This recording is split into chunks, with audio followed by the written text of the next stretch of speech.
I was supposed to have a multiple race deal, and again, that was the best that truck had done all year, finished all year. So lost my ride. Literally lost my ride in the garage area after the race. God, You that's know, the crazy. guy came up to the car owner, and again, hey, I get it. It in the at the end of the day, racing at that level is a business, and you have to make business decisions, right? So I get it. But I kind of got frustrated, and I wanted to continue racing, and I've always wanted to run dirt late models, always. Um, Ever since I was a kid, right? And I saw the greatest movie ever made, which what what movie am I talking about, Skip? What's the greatest movie ever made? Man, you caught me off guard. I don't know. Tell Okay. me. Help me. The six pack with Kenny Yeah, Rogers, yeah, yeah. man. Okay. I'm with you. Brewster Baker and Yeah, yeah. Diane Lane. So ever since I seen that as a kid, I've always wanted to run dirt late models. Like literally just thought it would be the coolest thing to have a motorhome and go around and run dirt late models. So I had a sponsor that had been helping me, Burwell Construction, they're out of Goddard, Kansas. They've got offices, they got multiple offices around the state of Kansas now. They do roofing and siding and windows, and George Burwell is the guy that owns it, and he's just a great guy. And he had been on with me for some of my pavement stuff, and just me and him got to talking, and he was like, I want to stay involved, and he goes, this, he's like, this asphalt stuff is just really expensive. And I said, yeah. And I was kind of getting frustrated at that time too, because I would get in something, make it run better than it had, and then I Lose your kept ride. losing my ride. And so me and George just were talking, and I'm like, hey, let's go late model racing. Let's go dirt late model racing around here. So we can run that local, we can run regional, we can run, nationally. And he's like, let's do it. And so I went and found a car, and it was kind of funny story. So went and bought a car, found a late model, went and got it. At the time, I didn't have the shop that I'm in now, right? I just had like a one bay deal, and I had another race car in that. And so I put my late model I just bought, actually at my mother-in-law's house in her garage for just a couple weeks until I could get things moved around. And one of my crew guys named Brian Hickman, he's from Minneapolis, and he went with me the whole um the whole 2009. He went with my dad to every race. They would work during the week, they'd get off, they'd drive through the night, get to the racetrack. Sometimes my dad would spot for me, sometimes I had other guys spotting, but Brian changed front tires for me the whole season. He was my front tire changer. And it's actually, I'll go a funny story about that. But anyway, I called Brian. I said, "Hey, we're gonna stick that in my mother-in-law's garage for a couple weeks so I get stuff moved around. Can you help me unload that?" And he's like, "Yeah." So we go up there and we drop the gate, and he's looking, and of course I'm looking, and late models, there's bars everywhere and this Yeah. and that. I had never driven a late model. I'd never worked on one, nothing. And we're sitting there looking at it, we're untying it, and Brian's like, he goes, "Man, what is this?" And I'm like, "I don't know." And he'd be like, "What is how does this work over here?" And I'm like, "I don't I know." don't know. And he's like, "How do we make adjustments on this car?" And I'm like, "I don't know." And he's like, "What do you know?" And I said, "Well, I know we're gonna figure it out together." 'Cause I'm like, "Dude, I've always wanted to run late models." So I said, "Hell," I'm like, "It's a race car. It's got a steering wheel and pedals." I said, "We'll figure it out." And so What was that that's first we kind of chassis? the first chassis I got was a GRT. Okay. All right. The first one. And I didn't really even know that much about GRT this or GRT that, or, rockets or like I didn't really, because I had been in the asphalt Right. world for Right. 15 years, right? So I was learning all new stuff, but so I've always just kind of had pit crew guys that came from here, there, and the whole so Brian been with me for a long time, excellent mechanic, good person, and I met him at a racetrack. So I was at Iowa Speedway when I was running my own deal, and this is like a crew member story, but this is kind of how I get all my crew members. It seems like so not this level of it, but he had went to the Iowa race with my CNR plating sponsor. Only I didn't know that. I didn't know that's who he was with. I'd never seen Brian before. I'd never met him.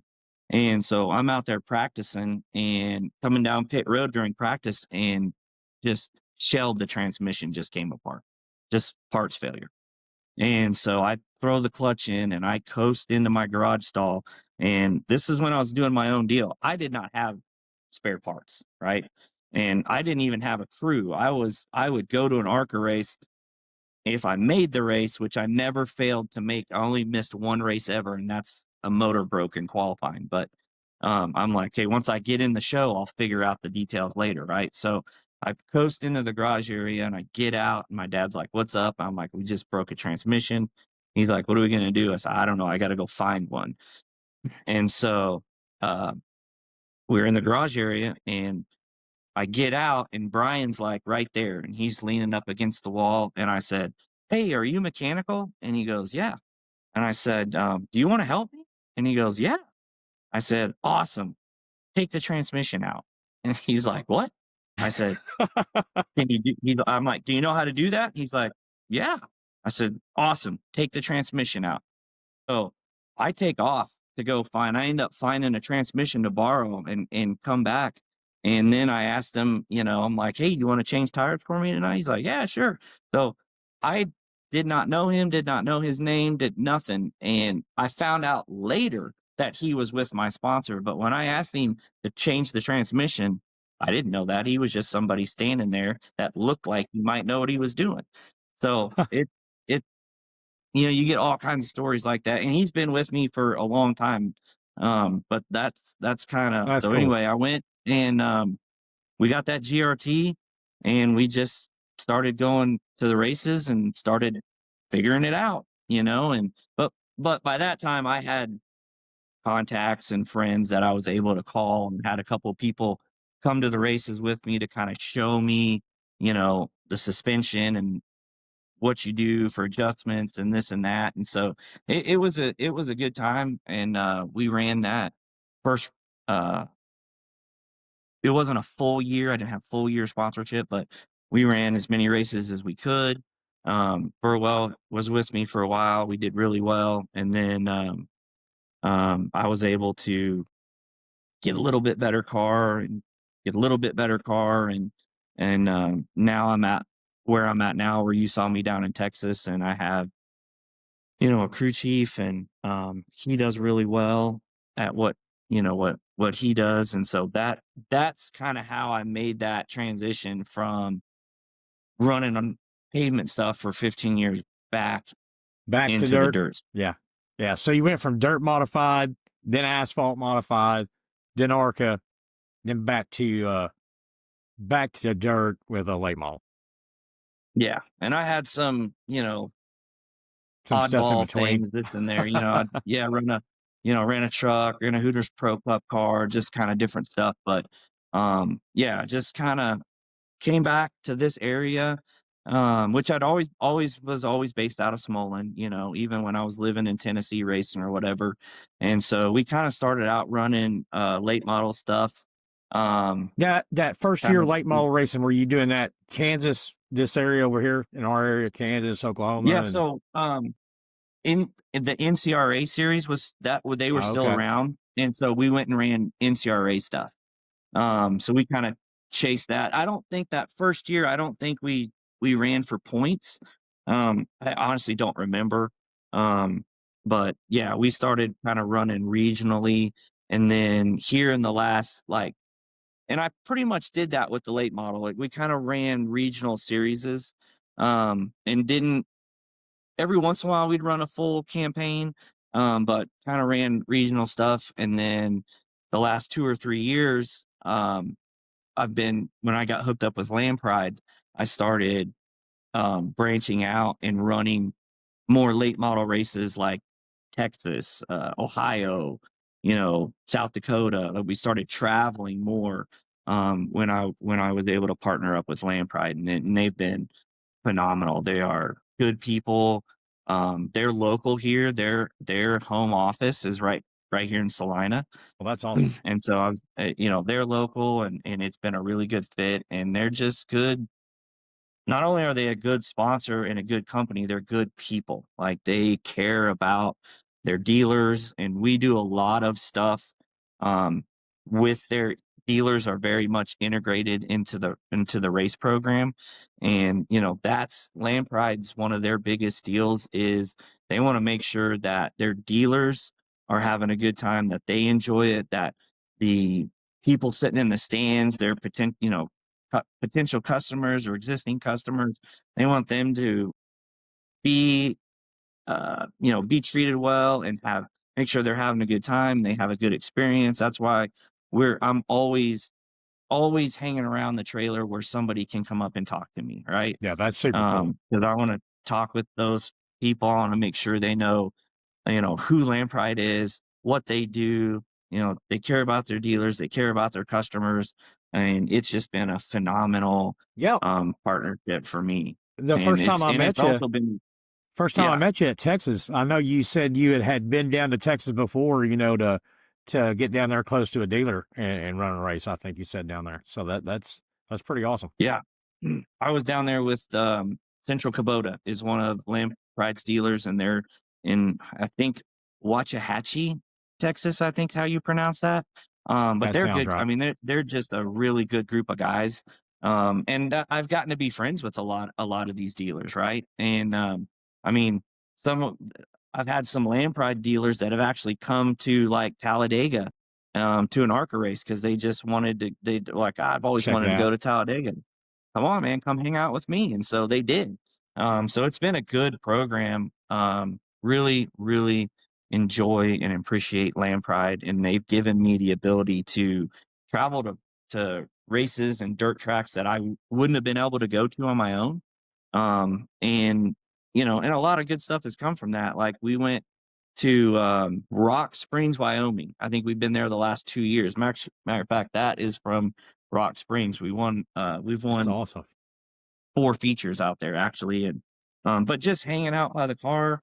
The first time we went out there, the same way I met you, met a couple guys, Jason and Lance, and Jason owns the bike and trike shop out in Wyoming, and we talked about him a little bit when you interviewed me down there, but like, I didn't those guys, they just were standing there, and my crew chief Casey started talking to him, and then I started talking to him.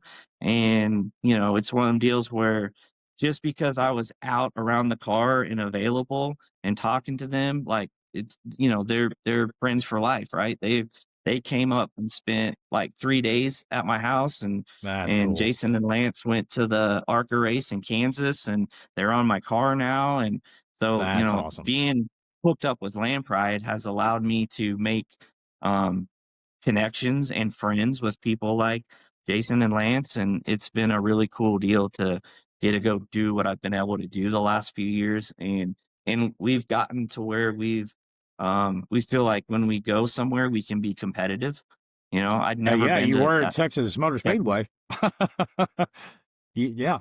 So we've learned a lot, and we've came a long way. A lot of that is because of the guys that helped me, right? So my crew chief is Casey Budd, and he is, again, it's kind of neat. So my dad Joe and Casey's dad Brett, they were best friends in high school, and Brett used to work on my dad's car, right? And so now Brett's son Casey works on my car, and he didn't just work on it, he runs it. Like, when it comes to the dirt stuff, it's so different. Dirt and asphalt are so different that, in my opinion, you can't keep up with both, right? So I do the ARCA stuff, I do the bump stops, and I keep up with that side of things on the asphalt. Casey's the one that does the dirt stuff, right? And he's gotten to be really, really, really good at it. And he keeps up with that stuff. He's on top of it. He's the one that him and I got a crew guy, Kyle Topman. Him and Kyle works on the asphalt stuff and the dirt stuff. But Casey's the one that calls all the shots on the dirt stuff. He decides what springs we're going to run, what shocks we're going to run, all that kind of stuff. And he's extremely smart, and he's gotten better and better. And as we've gotten faster and faster, we've gotten better and better at communication where I can tell him this is what the car's doing and this is what I need it to do. And we've just been very successful. I wish we could go run more late model races, right? But I still got to unfortunately make a living, and so does he. And so it's not something that we can just go whenever, wherever. But the last 2 or 3 years we've been competitive. We've won some races, and we've been able to make the show at some big races. And so for no more than we're able to hop in that late model and go run, um, I think we do a respectable job and have been pretty competitive with this. I mean, there were some big names down Yeah, there absolutely. at Texas, and we were able to win our heat. And if we hadn't had a motor issue right away that first night, I really think we had a top 5 car that first night Yeah. on Friday, No, I and believe it. but we had a parts failure. That's racing. What do you do? So, but my partnership with Land Pride has been fantastic, man. They're just good people, and they put me into contact with a lot of their dealers, and they care about their dealers. They want to see their dealers be successful. So pretty much every time I go run somewhere, in the late model, it's because there's a Land Pride dealer somewhere in that area. And Nice. that's why we're there. Like that's why I was in Texas. That's why I went to, Wyoming, and so it's been a really good partnership with them. Yeah, I mean, that is super cool. I mean, I'll be honest with you, I know we talked about this, in some of our conversations before. Honestly, I didn't know anything about tracks in Wyoming. So that is pretty cool. And I know where Rock Springs is. I lived up there for a while, so I know where it is, and I had no idea there was track up there. I didn't. Yeah, So that is pretty it's an cool. awesome track too. I mean, it's if it wasn't located where it is, like if it was in a more populated area, it would be probably one of the most talked about dirt tracks around. I mean, it's wide, it's multi-grooved. They have very unique dirt out there. So it gives the racetrack some unique characteristics. I mean, people pack the stands. The lady Wow. that That's runs the awesome. racetrack, Kara is her name. She does a great job. Her and her whole staff do a great job. But it's people come from a long ways, right? The first late model race I ran there was not a single late model at that race from Wyoming. They were from other states, Okay. so and it's neat to get to go out there and run at places like that. Right. Probably would have never went there if it hadn't have been for Land Pride. Yeah, I was telling you, I'd like to get out there. I'd like to see some stuff in Colorado. I'd like to definitely go check that out. And, I like that. I enjoy that. I want to go see some places that, I don't know anything about. So, and you don't hear anything about those places. You know what I mean? They don't, Not a they don't, lot. they don't get I the think attention. no, they don't get the attention they should, but I think that's getting better and better with the streaming, right? I mean, there's you can now with streaming with Flow and Dirt Vision and iPower and all those, you can watch races at racetracks that you would never have been able to watch had it not be for the streaming thing to take off, right? So the streaming's really changed the game in my opinion in the Yeah. dirt stuff. Yeah. And it's really neat. Me and my son Jensen's, we'll sit down on a Tuesday night and watch a dirt race from Delaware or wherever. It's pretty neat. The streaming deal's been really cool.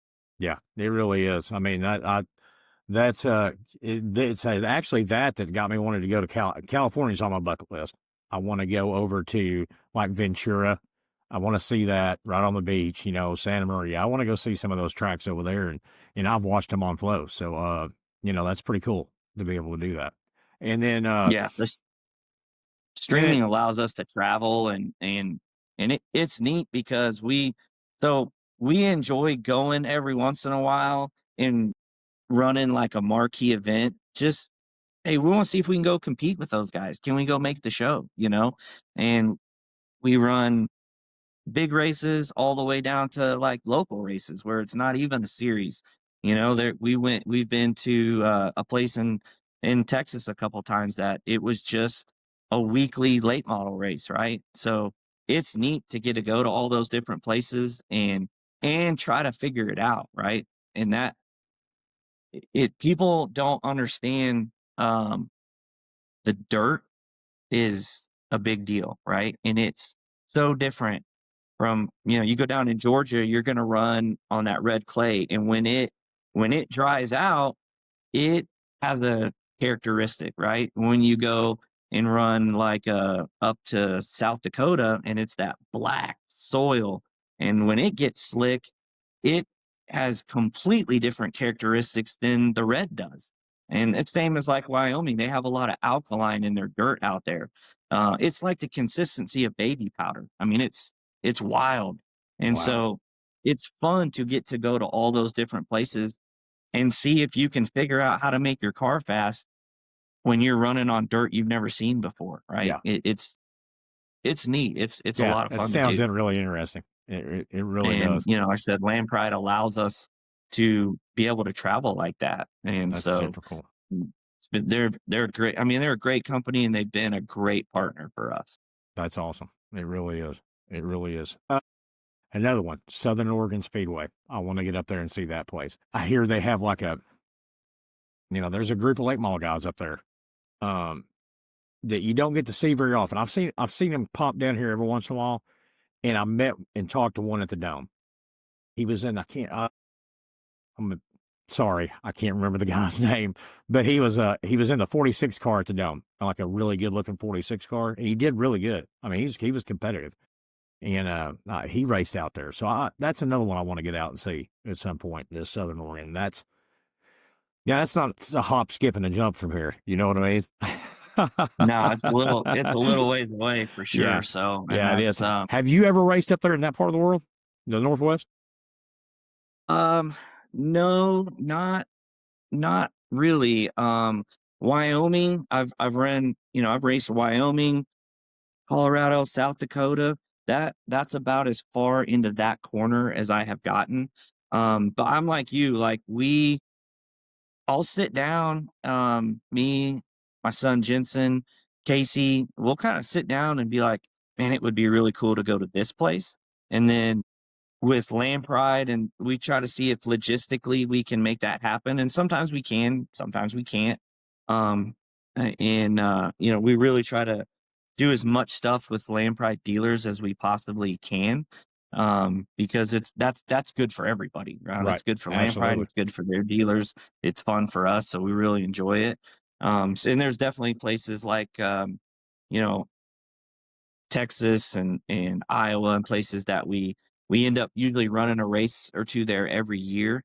So that's neat. But the streaming deal has definitely changed how I think it's changed how people consume racing, and also I think it's changed how racers decide where they go and what they're going to Yeah, race. yeah, Because that's one of the things we only run maybe 2 or 3 races a year that are not streamed. We really try to hit hard on the streaming races. One, so people can watch us, right? So when I was racing down in Texas, as soon as the heat race is over, man, I get a picture from Jason and Lance because they're in Wyoming watching us race in Texas. And that's been really fun with the streaming stuff is people can it makes it to where people can keep track of you and watch you, and they never would have been able to do that before, right? If you weren't racing absolutely. on TV, you weren't going to be seen. Yeah, yeah. Now, what about the pavement stuff? Did you ever get out west with the pavement stuff? Um, yeah, so I've been to Fontana before that track Okay. closed. We went out to Fontana. ARCA has Phoenix on the schedule every year, so we got to Phoenix. I've been up to like Pikes Peak Raceway and Colorado National I'd and like to places check like that out. that. There's not a there's really not a ton of asphalt stuff in the Northeast. Northwest. I'm Yeah. sorry, the Northwest. but yeah, I've been out there a little bit. We usually run a few races out west. We have a decent number of races we hit in the middle part of the country, and then obviously how many asphalt tracks are out on the East Coast. So there's just not as many to pick from out west, but we've hit a few out there for sure. Let's get back to it though on the because you got back into pavement, right? I know you were doing the got it back into the dirt pretty heavy with the late models and stuff, but you got back into the pavement stuff, right?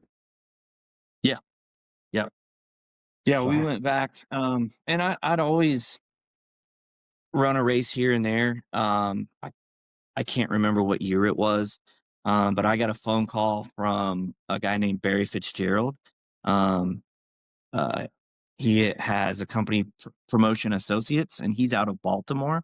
I used to race against Barry in the ARCA series, back when. Um, and I want to say maybe it was around 2014 or somewhere in there. I drove a couple races for Barry in the ARCA series. So every once in a while I'd get a call and I'd hop in something. There's been multiple times where a car owner has called me and wanted me to like go to the Daytona test and kind of help driver coach some of their drivers. And a lot of times they'd have me hop in the car first and go out and shake it down to make sure it's good. For somebody that's never been on that kind of racetrack before, to make sure it's handling right and everything. So I was still getting in and out of asphalt cars as a driver. And then I would start, every once in a while I'd get a call from somebody, hey, can you spot for me here? Can you car chief for me here? Can you crew chief me this race? And so it was kind of hit and miss.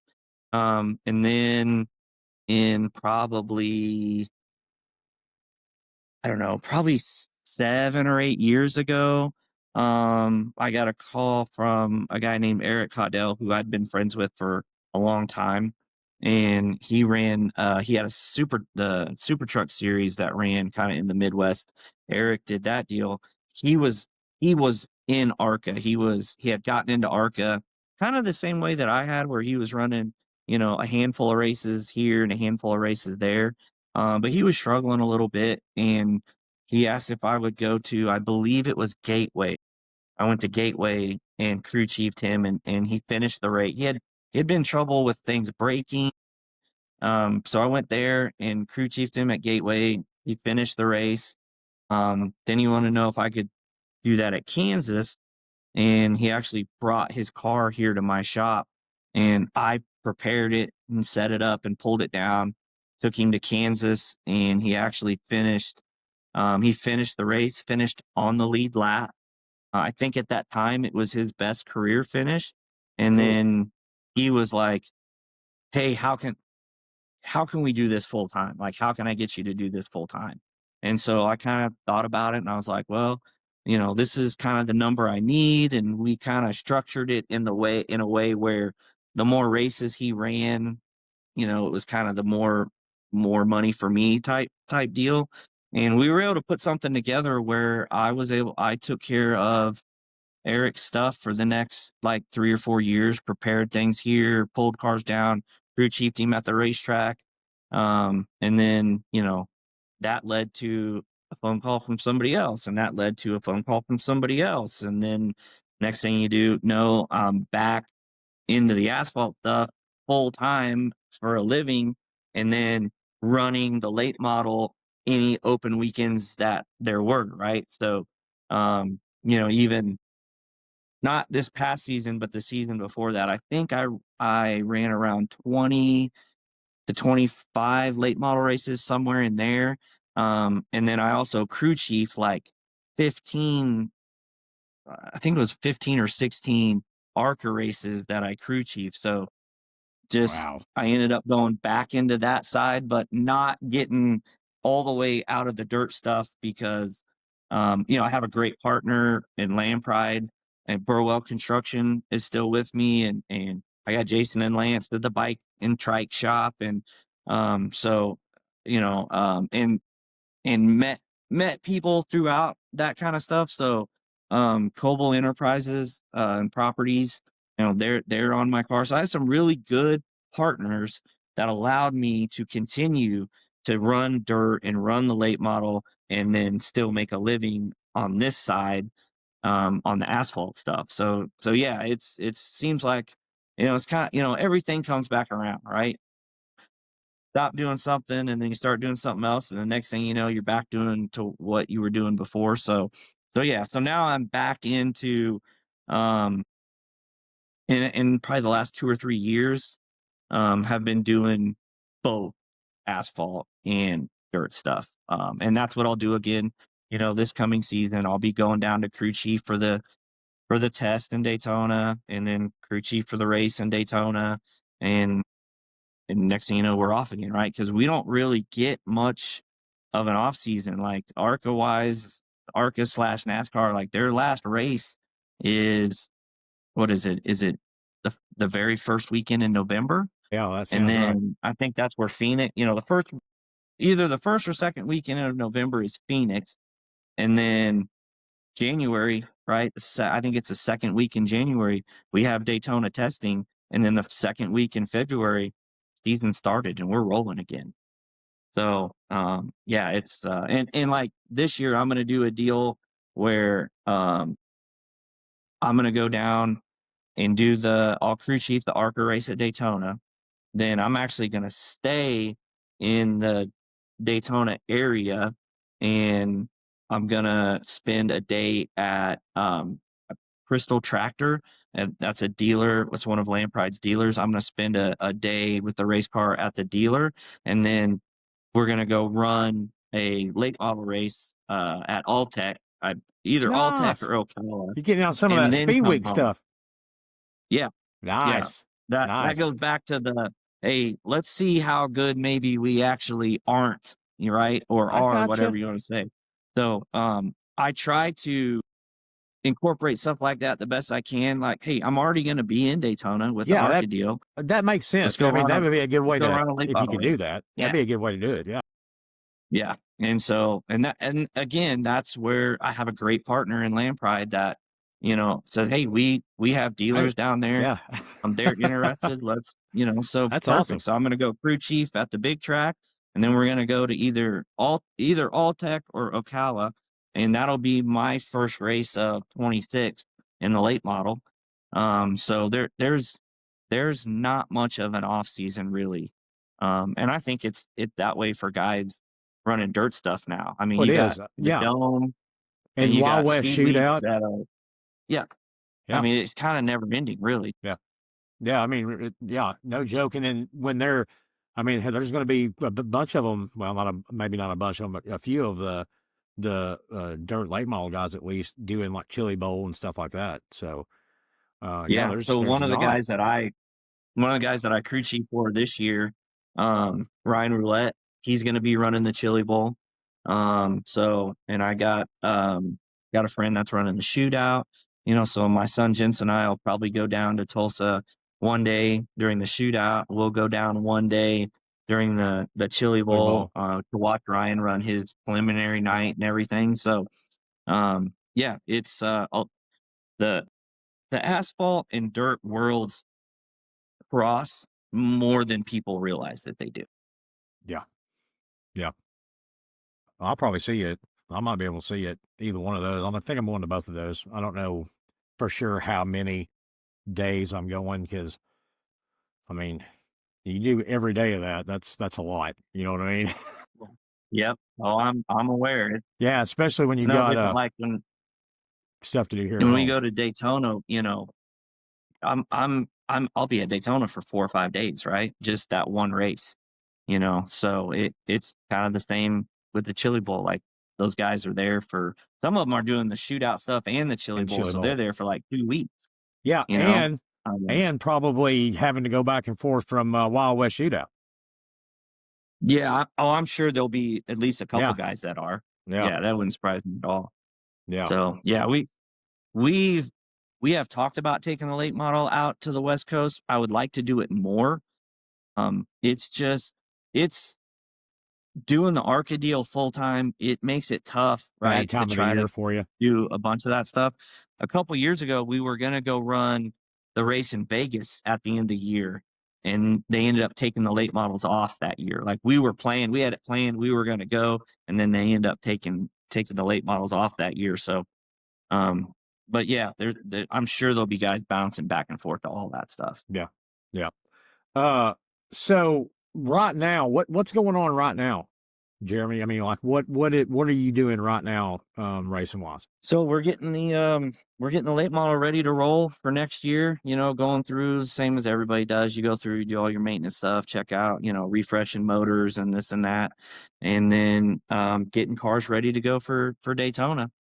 Like I said, there's not much off season. Things happen quick, so try to take a few days off around Christmas and not be in the shop. But yeah, it's basically when the season ends, you're starting to prepare cars, you're getting ready to go for the next year. PRI was just, well, I think that was just this last weekend. So you got guys go with PRI and also trying to put our schedule together because a lot of series is right around the right around PRI in the next couple weeks is when a lot of the different series Schedules come are out. they're putting their schedules out. So we'll sit down and be I'll sit down with Land Pride and say, all right, what what do we want to accomplish this year as far as goals and races and areas that we want to make sure we hit.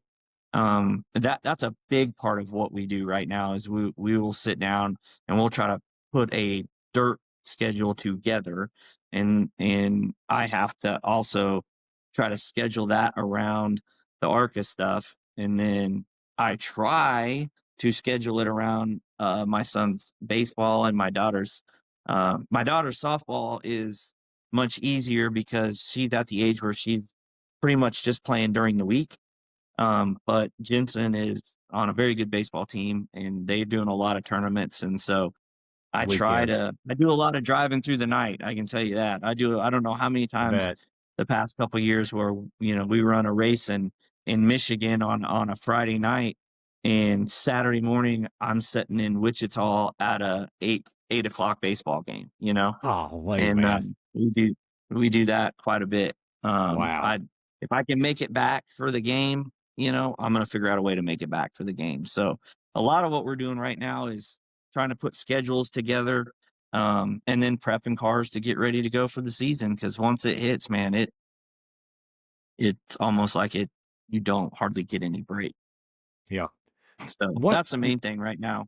one of the things I wanted to ask you that like when you're does your crew chief, because I know you have two cars, right? Dirt cars. Does your crew chief run while you're not running? Does he go out and run, or do you guys just always run together? Well, so that just started. So him Okay. driving that literally, Texas was the first time he'd actually ran a late model Okay. in a race. He I had, gotcha. done some testing and stuff and done some practice, like, after the feature was over out in Wyoming, he hopped in the car and went and took some laps in it, and so that's just starting off, and that's kinda up to him. If he wants to go grab something and go run something local while I'm at an ARCA race, he has the green light, he can go take that and go anytime he wants, but for the most part, the plan is, um, he will run his late model when I'm running mine if Okay. it makes sense, right? So, Okay. like, Right. I if gotcha. we're gonna go to Wheatland and try to make the show me, he's probably not gonna be driving the other car that Right. weekend. He'll Yeah. just be with Crew me chiefing. doing that. But more than likely, like, if we go run a race like in Springfield, Missouri, it'll probably be both of us running. I gotcha. I gotcha. So So you it got just kind of schedule and um just if it makes sense to run that race or not type thing. He's not running for points or anything like that. I gotcha. He's doing it for fun and really at Texas, every time he got, these things aren't easy to drive. It may look like it from the stands, right? But Right. they're not easy to drive.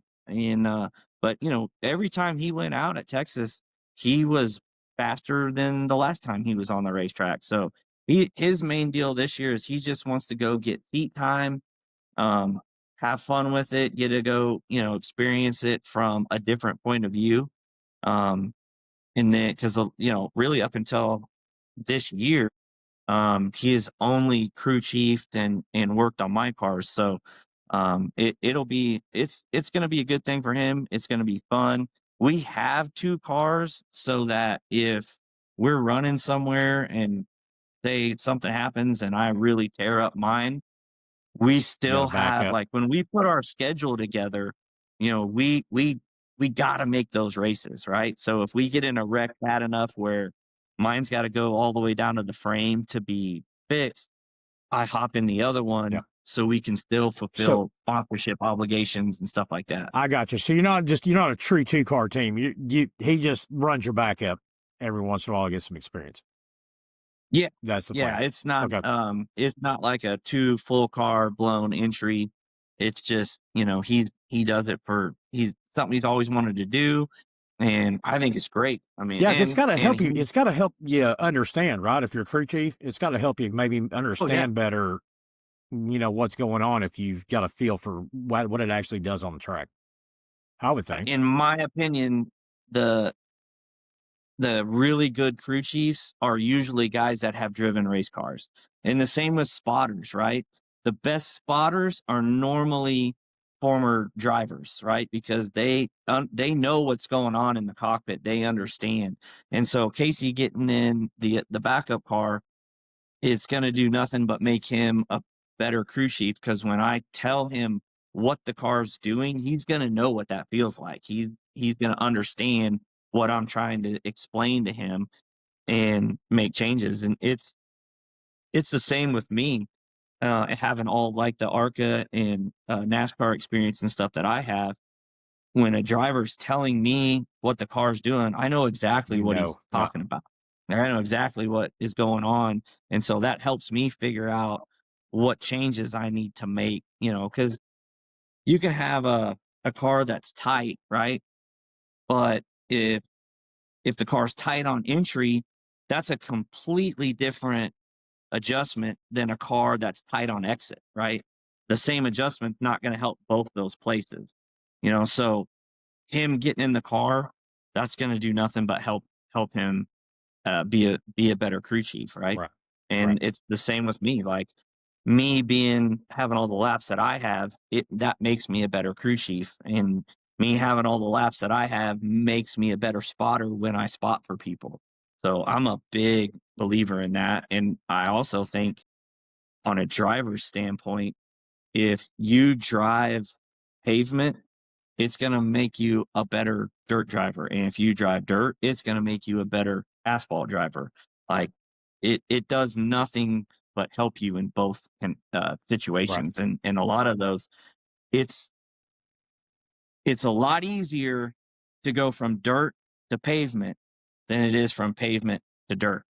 You look at some of the names that you brought up, Kyle Larson, Tony Stewart, all those guys, Casey Kane, they went from the dirt open wheel ranks to pavement, right? Right. Because and that dirt, it teaches you car control, right? It's going to teach you car control, throttle control, the ability to change lines, during the lap, and then the asphalt stuff that really teaches you how to hit your mark lap after lap. Like you have to Okay. hit your mark. You have to be smooth on asphalt. And so all that helps, all that stuff. I think the best drivers that you see now and then is they drive both. And going back to what you asked earlier, that's why I think what makes Kyle Larson as good as he is because he does run both, right? And he runs both in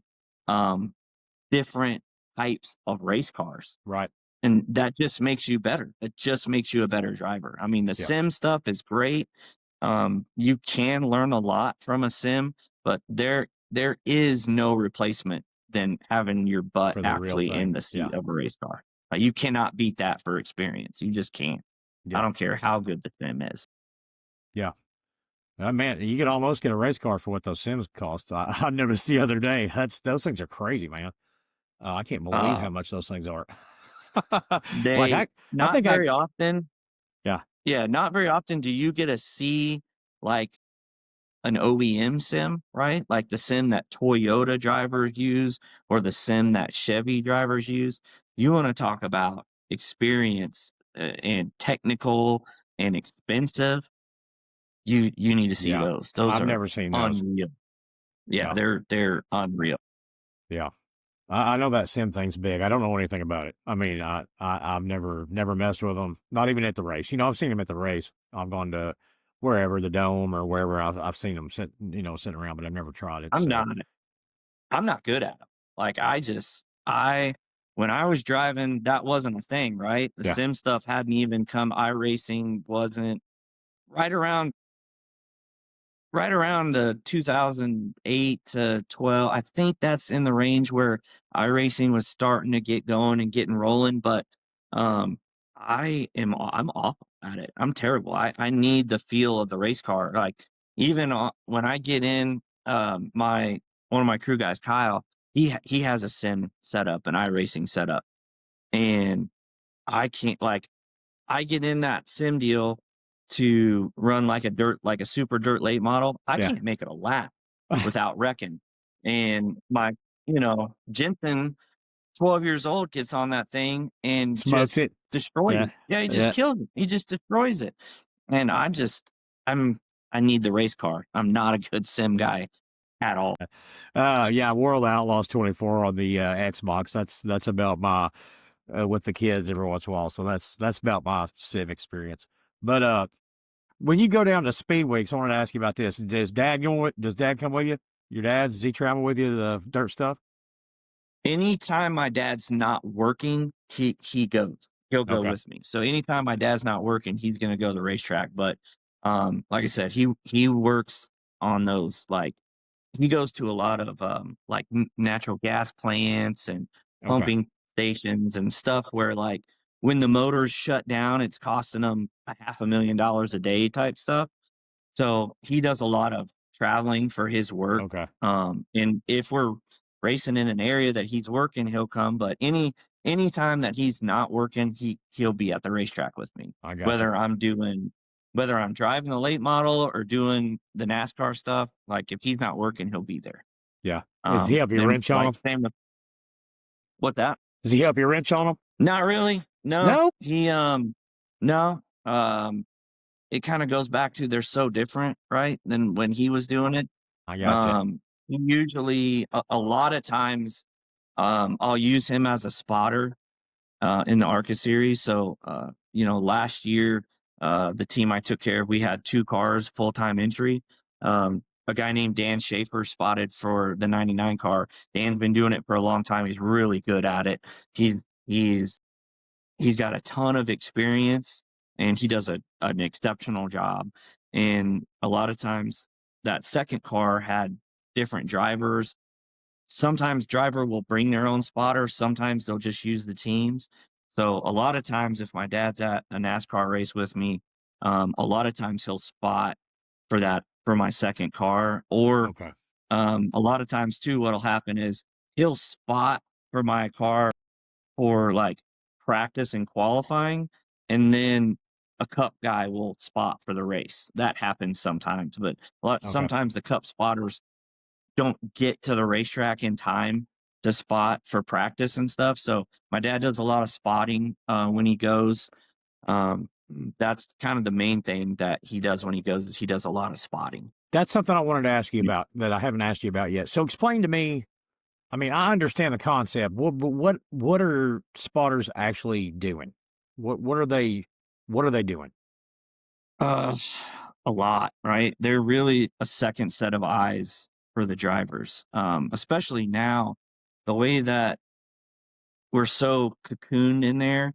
If I'm running an ARCA car, I can turn my head about that far, and that's it, right? So I'm not seeing, Who's behind you? you're like you're driving down the road, and you have your blind spot. Well, our blind spot is much, much bigger, right? And so the spotter he's telling you, hey, you got one 5 back. He's running about the same speed. Or you got one, he's 3 back. He's quicker out of 2. He's gonna catch you coming, he's gonna be on your quarter coming off a 2. So they're telling you what's coming when you're clear, when you're not clear. And then a lot of times he's looking down the racetrack. Um, on asphalt, a lot of times when there's a spin and there's a wreck, you get all that tire smoke and you You don't know can't what's going see. on. You Yeah. don't know what's on the other side. He's up there looking down. That spotter has a bird's eye view. So he knows, all right, if you go to the wall, that's a clear path, right? So they're telling you go high, go high, go high. And then when you talk about restrictor plate racing, like the spotter is the most important person there. He's telling you what line's moving, hey, uh, 3 wide, middle, you're in the middle, right? Middle, middle, no help, no help, middle, middle, help's coming, help's 5 back, help's 2 back, your help's there, that sort of deal. Or if you're out front, hey, outside line has the momentum, they're coming, they're going to be 5 back. Switch, Okay, switch, switch. so like when I'm watching one of those when there's like three lines together that they're just all rolling and there's like one guy or somebody out there to a front. So if they switch, if there's a faster line coming, they switch over and get on that one. That's the spotter telling him to do that. Yeah, not Okay, 90% of the time. Right now, the drivers still have mirrors, right? And like if I'm running Daytona, my head is this more than this, right? I'm looking in my mirror and I'm glancing in front of me, right? I'm doing this. And the spotter's the one, but I can only see what's directly behind me, like one car, because it's the same in pavement racing. The nose is down, the spoiler's up, right? So it's not like I can see 5 cars back there. I can see the guy's roof that's okay, behind me. I can't see the whole car.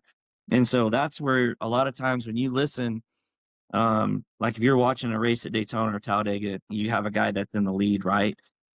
You'll hear a lot of like, if I was a spotter, I may be talking like this to my driver, maybe like, all right, bottom lane, you got, your bottom lane, you got 7, bottom lane, you got 7, meaning you got 7 cars lined up behind you. Okay, bottom lane, you got 7. Second lines on the wall, they're not moving. Second lines on the wall, they're not moving. Stay where you're at.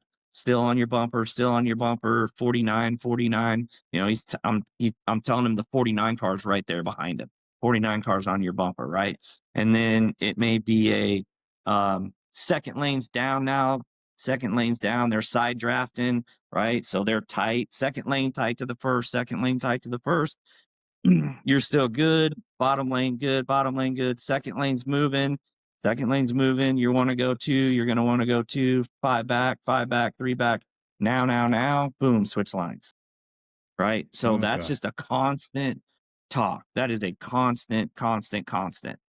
And so it is incredibly, incredibly important at Daytona and Talladega. You have to have that guy and that lingo, and everything's like abbreviated, right? You're not going to say, the second lane I got you. has the 99 car. And then right. Right. It's like lane 2, 5 deep, lane 2, 5 deep. They've got the momentum. Lane 2, 5 deep. They're 7 back. They're 4 back, 2 back, coming, boom, switch Okay. lanes, right? All right. Now you're good. You got the push. And if they hit you and they'll push you out there like 4 car lengths, right? He's gonna say by 4, by 4, by 3, by 3, by 2, by 2, 1, 1, 1, bumper, bumper, like, or they're looking high, they're 2 back, 1 back, gonna be going outside, bottom lane's plugged, outside, bottom lane's plugged. There's a lot of talk that happens quick, Wow. and you have to be with your spotter. A lot of spotters and drivers, like, if I'm talking to somebody, my lingo's not going to be the same as the spotter that's 3 people over.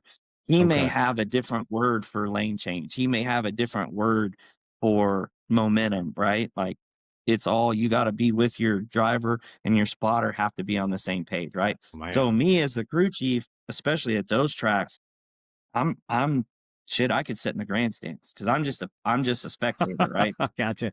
I can't talk during the Right. race because the spotter needs to be talking the entire time. And if I talk and key over him, Could then be something important. something could happen Yeah. and now we're in trouble. So I do this everywhere, but especially Daytona and Talladega. I'm only going to talk to the driver when the driver's on the front straightaway right in front of me.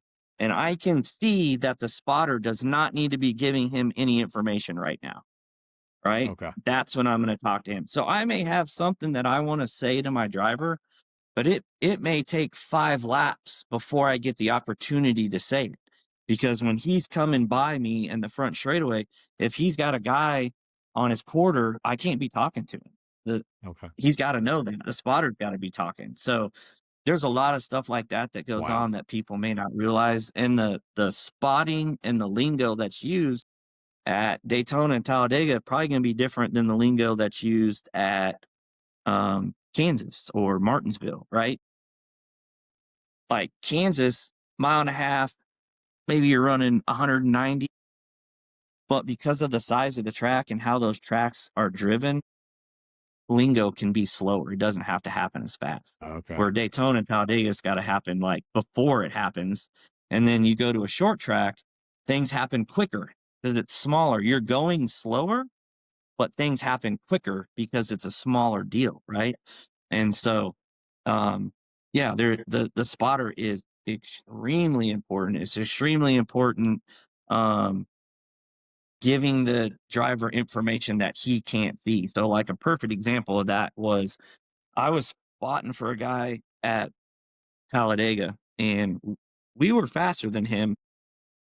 Excuse me, and we had a couple guys behind us. We had like 2 guys helping us, and but the guy was on the yellow line, right? You can't go below that yellow line at Daytona Talladega. And so my guy was wanting to go around him, and I'm like, we need to sit where you're at, do not pass him, sit where you're at, do not pass him.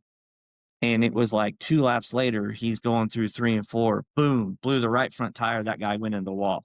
Well, if we'd have been trying to pass him when that It happened, would have we'd have got got it. taken out, right? Yeah. I could see that he had a tire rub, and I could see how bad it was. I knew that that tire was not gonna live. So I didn't want my guy on the outside of him. Driver, if you're 2 cars back, you're probably not gonna see that. You're not gonna be able to see that that guy is having a problem and you don't want to be beside him.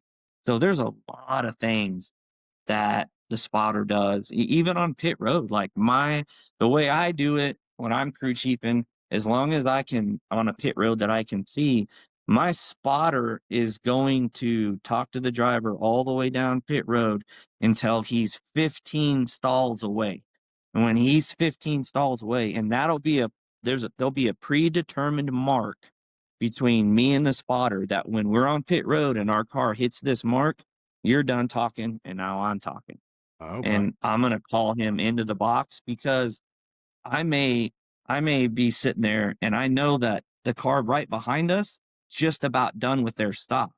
So when they drop the jack, he's gone. Well, I don't want my guy coming in as they're dropping the jack because they're gonna have a collision. So that's I why I gotcha. take over.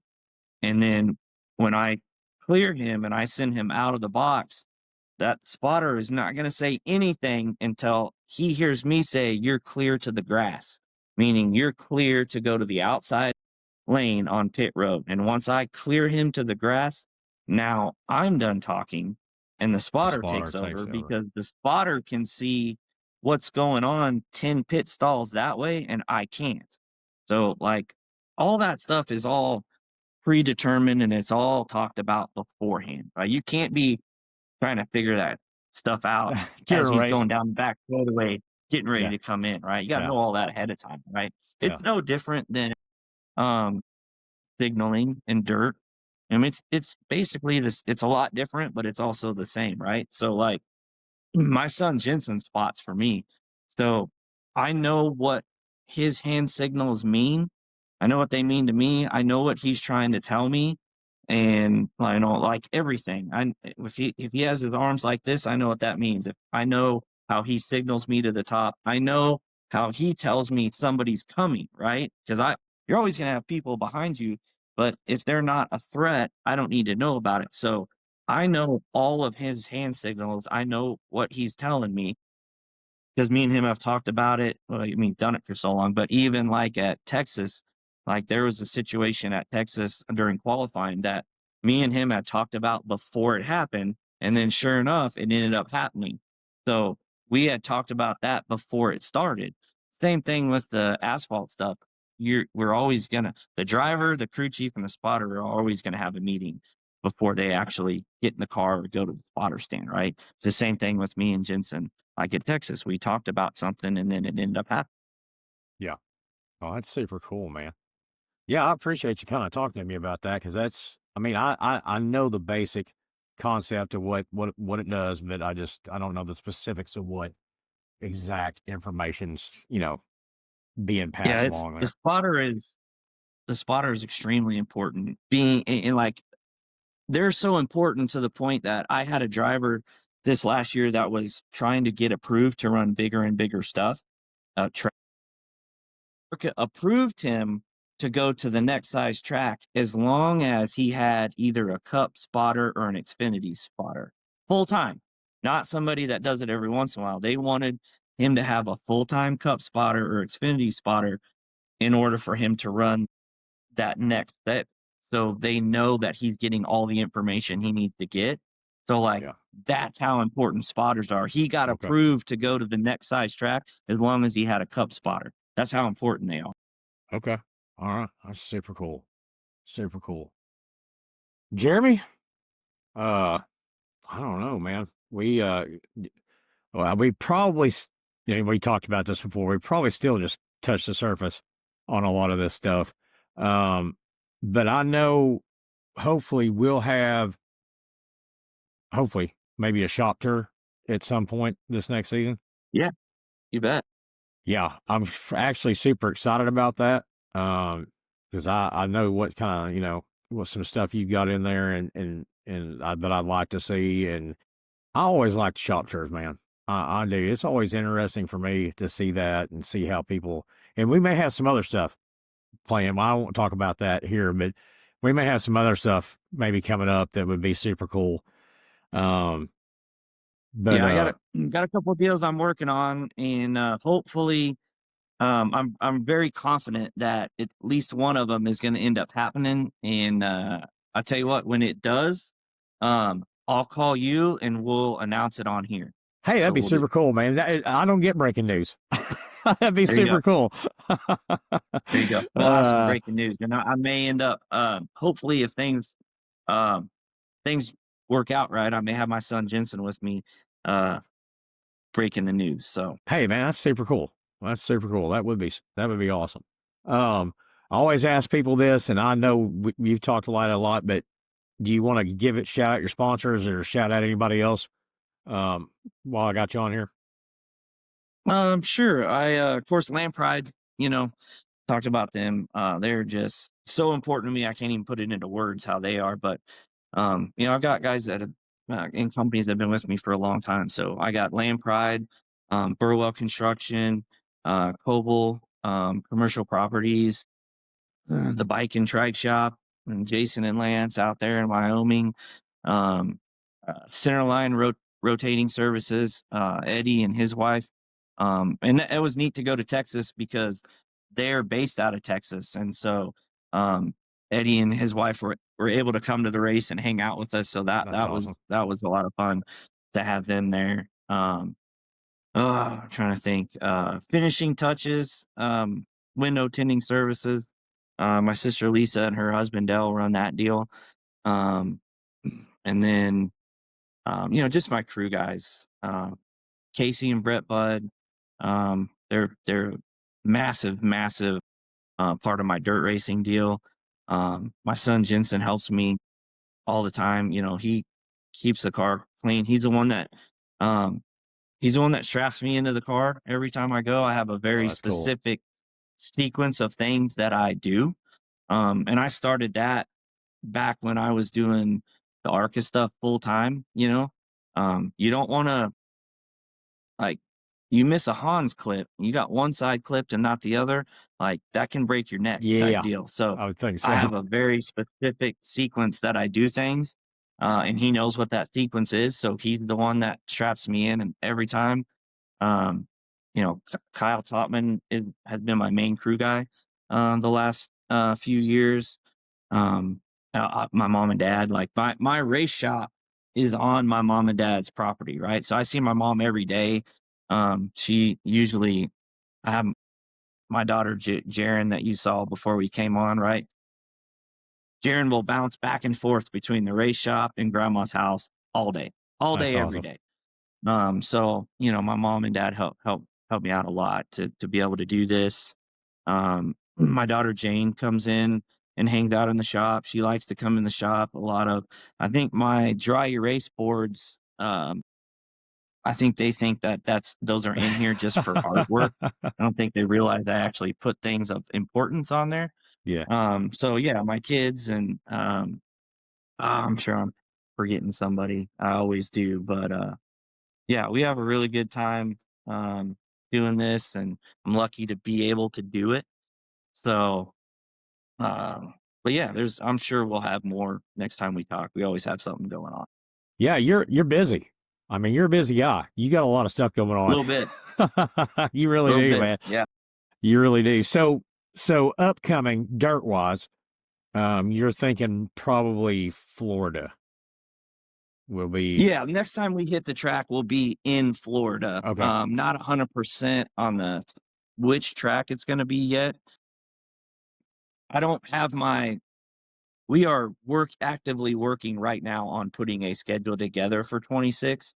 So I don't know what it's going to look like yet. I do know that my first late model race of the year is going to be in Florida this year. Okay. So can people More like than if likely, people I'll be, want to know where you're going to be racing, do you normally put that on Facebook so beforehand so people can see where you're going to be? yeah, I try. I'm not as good at that as I should. Uh, Brett is the one that kind of does a lot of my Facebook stuff. He'll film the races and throw them on there, and he'll take pictures during the race and put it up there.